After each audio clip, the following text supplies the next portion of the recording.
Yes. Good morning, everyone. Class 12, subject accountancy. Okay. Chapter 5th, cash flow statement. Okay. So, cash flow statements classified in three types of major activity. Cash flow statement classified three types of major activity. Point number first, cash flow from operating activity. Cash flow from operating activity, right? Second activity, cash flow from investing activity. Cash flow from investing activity, right? Third is cash flow from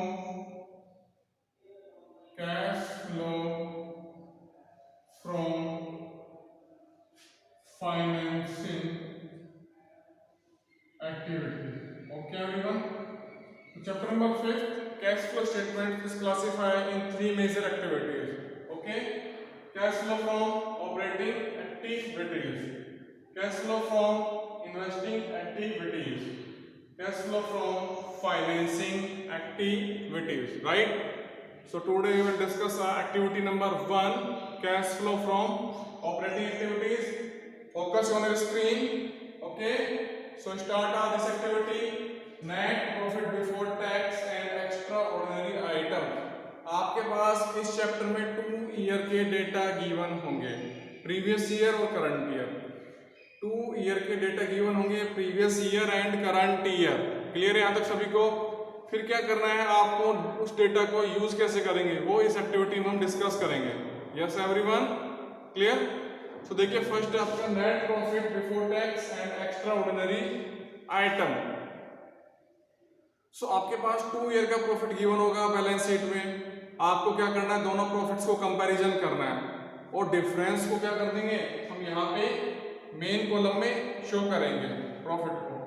okay, फिर ये क्या है, adjustment for non cash and non operating items है।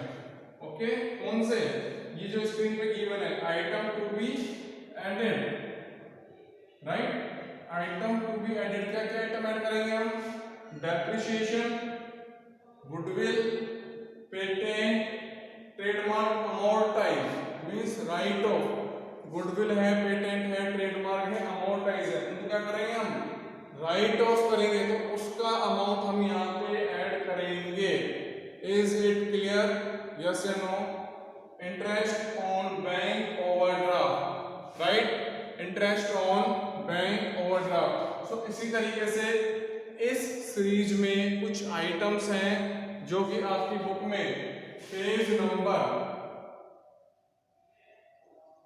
5.57 पे table given है, right? इस page number पे आपकी टेबल गिवन है कैश फ्लो स्टेटमेंट्स की। सो आपको उस टेबल से कंप्लीट फॉर्मेट प्रिपेयर करना है। ओके, टीएस ग्रेवाल बुक है, आप सभी को पता है। So continue. Item to be added, depreciation जो हमने ड्यूरिंग द ईयर मशीनरी पे चार्ज किया है, फर्नीचर पे चार्ज किया है या बिल्डिंग्स पे चार्ज किया है, राइट? सो उस अमाउंट को हम यहाँ शो करेंगे कॉलम में। इसी सीरीज में गुडविल, पेटेंट, ट्रेडमार्क, अमोर्टाइज यानी right of, interest on audit, bank overdraft, ये आइटम्स आपके कुछ ऐड होंगे। इसी सीरीज में कुछ आइटम्स आपके लेस होंगे, less item to be deducted. Yes, so आपकी इंटरेस्ट इनकम है, रेंटल इनकम है, डिविडेंड इनकम है। आपको कोई प्लांट मशीनरी सेल करने पे प्रॉफिट हुआ है, उनको हम सेल करेंगे। क्यों?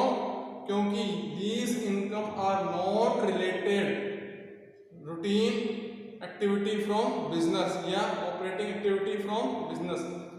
कहने का मतलब ये कि ये जो इनकम है आपकी इस बिजनेस से रिलेटेड नहीं है। कौन कौन सी income?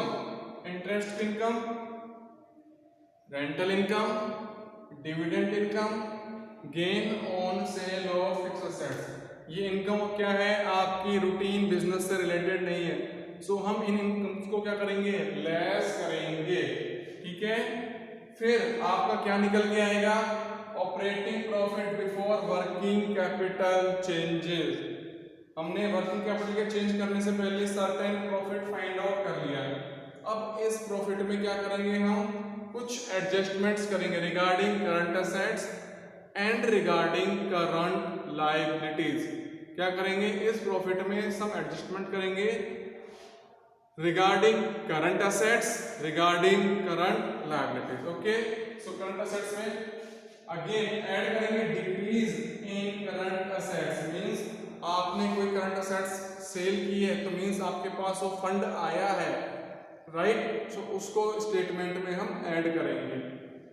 Increase in current liabilities, आपने क्या किया, कोई लोन ले लिया है या कोई फर्दर आपने डिवेंचर्स परचेज कर लिए हैं, तो उस केस में स्टार्टिंग एज में आपके बिजनेस में क्या आ रहा है, फंड आ रहा है, राइट। सो फंड आ रहा है, दैट मीन्स क्या हो गया, इनफ्लो। तो उसको हम क्या कर देंगे, अगेन ऐड कर देंगे। Okay, so decrease in current assets and increase in current liabilities. Clear है इसी बात सभी को, यस या नो। फिर इसी सीरीज में हम कुछ आइटम्स लेस करेंगे, कौन से होंगे वो देखिए, लेस इंक्रीज इन सीए। आपके सीए कौन कौन सी हैं, stock, debtor, bills, receivable. Okay, stock, debtor, bills, receivable, ये सारे क्या हैं आपके सीए हैं, करंट असेट्स है। अगर if in reduce in any current assets, if reduce in any current assets, so this amount is less, right. क्यों, क्योंकि आपका फ्लो फंड क्या हो रहा है, रिड्यूस हो रहा है, आपकी सेल्स क्या हो रही है, कम हो रही है बेटा, तो इसलिए क्या होगा, ये आपका ऐड नहीं होगा, तो इसको लेस कर देंगे। डिक्रीज इन सीएल, अगेन आपकी सीएल है इसको क्या कर देंगे, लेस कर देंगे। क्यों, क्योंकि हमारे पास क्या हो गई है, फंड की इनफ्लो क्या हो गई है, रिड्यूस हो गई है, सोर्सेज क्या हो गए फंड्स के, कम हो गए हैं। तो अब हमने क्या कैलकुलेट किया, cash flow, cash generated from operations. Operations क्या है, ये सारी एक्टिविटीज क्या है आपकी operations. So cash generated from operations, ये हमने फिगर कैलकुलेट कर लिया है। एंड ड्यूरिंग द ईयर हमने कितना इनकम टैक्स पेड किया है, ड्यूरिंग द ईयर हमने कितना इनकम टैक्स पेड किया है, उस अमाउंट को हम क्या कर देंगे, लेस कर देंगे, इनकम टैक्स पेड। ओके, फिर cash flow from operating activities. So इस तरीके से हमने activity number first cash flow from operating activities के आइटम्स स्क्रीन पे डिस्कस किए हैं। यस, क्लियर है सभी को। तो क्या क्या है इसमें, again cash flow from operating activities में नेट प्रॉफिट, फिर some items to be added और some items to be deducted, right. फिर उसके बाद क्या निकल के आया, operating profit before working capital changes, right, वो हमारा अमाउंट निकल के आएगा यहाँ तक। आफ्टर दैट क्या करेंगे, एडजस्टमेंट्स करेंगे करंट असेट्स के और करंट लायबिलिटीज के। सो हमने ऐड कर दिया decrease in CA, increase in current liability. इसी सीरीज में लेस किया है, increase in CA, increase in CL. So क्या निकल के आया, कैश जनरेटेड फ्रॉम ऑपरेशन। और लास्ट में हम इसमें से क्या लेस करेंगे, income tax. So cash flow from operating activities में हमने इतना अमाउंट कंज्यूम किया है। ओके, सो उसके प्रैक्टिकल एस्पेक्ट्स हम टुमारो डिस्कस करेंगे। Okay everyone, so thank you so much, have a good day.